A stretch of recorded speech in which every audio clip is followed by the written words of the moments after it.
Assalamu alaikum, brothers and sisters. My name is Hamza Villagomez. I'm a revert Muslim from Ecuador. I came to Islam about 6 years ago, and I've been a supporter of Muhammad Qasim for about 1.5 years. I actually flew to Pakistan to meet him last year, at the end of last year, and it was one of the greatest things that ever happened to me. The guy is very nice, very polite guy, very gentle guy. And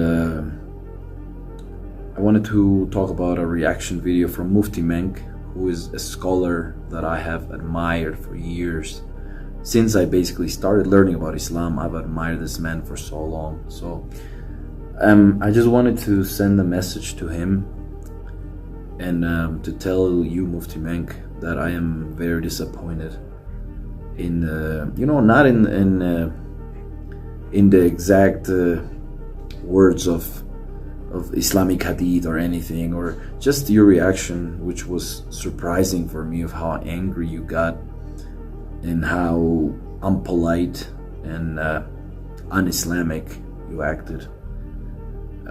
What I learned from you in so many years is how Muslims are supposed to be kind and gentle towards other Muslims especially. And then to hear you say and quote that listening about Muhammad Qasim was laughable and ridiculous just disappointed me completely in you. And to hear a scholar, to hear me say that, or just hear a simple Muslim in the world say those things, still unacceptable, but to hear from you was just so disappointing. From what I know, they've been trying to reach you for about 7 years, and they use the AI videos not to fool people, just so you know, or for the people that don't know. It was just to gain your attention, and they did.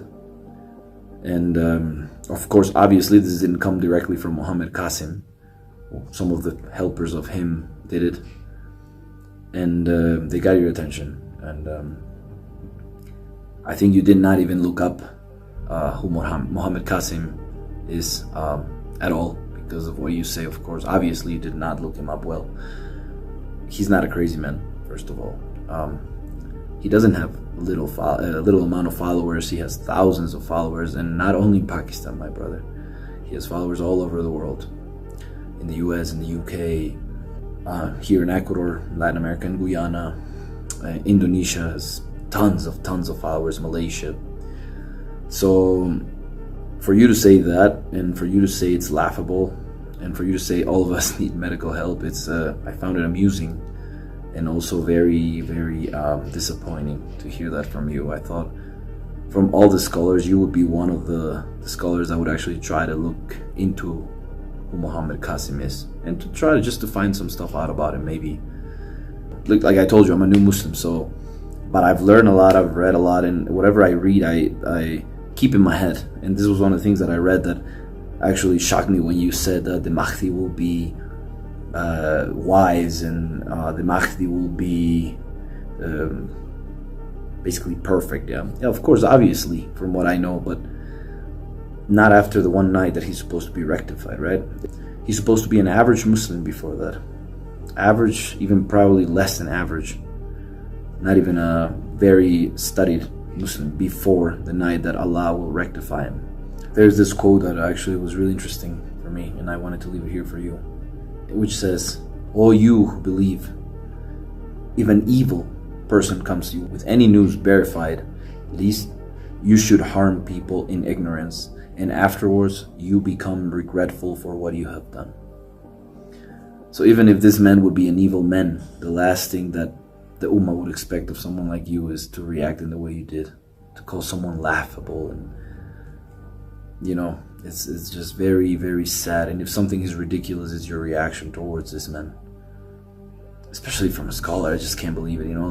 I came into Islam because I thought Islam, or I know Islam, the real Islam of Prophet Muhammad sallallahu alaihi wasallam, was peace, was love.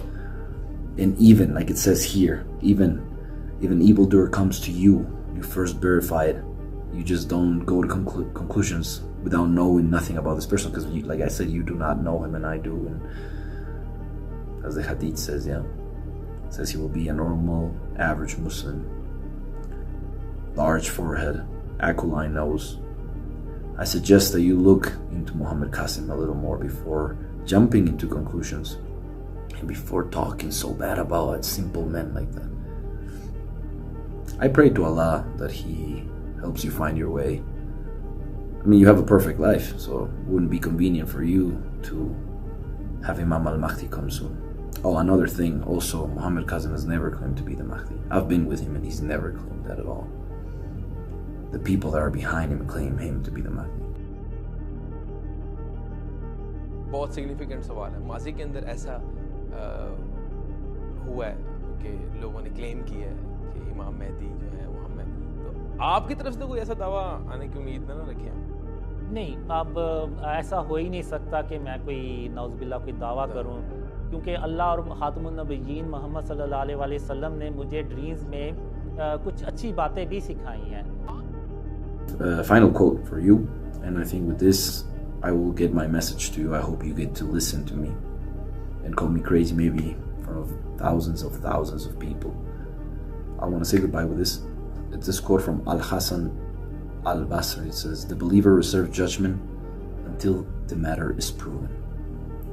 So like I said, I think you should go back, sit down, reflect on your words, especially as a scholar. You're the example for all of us. You are the base of Islam nowadays. And I think Prophet Muhammad sallallahu alaihi wasallam said also that one of the things that he was afraid of is the scholars that are in the wrong path, or the bad scholars. May Allah bless you, brother. Assalamu alaikum wa rahmatullahi wa barakatuh.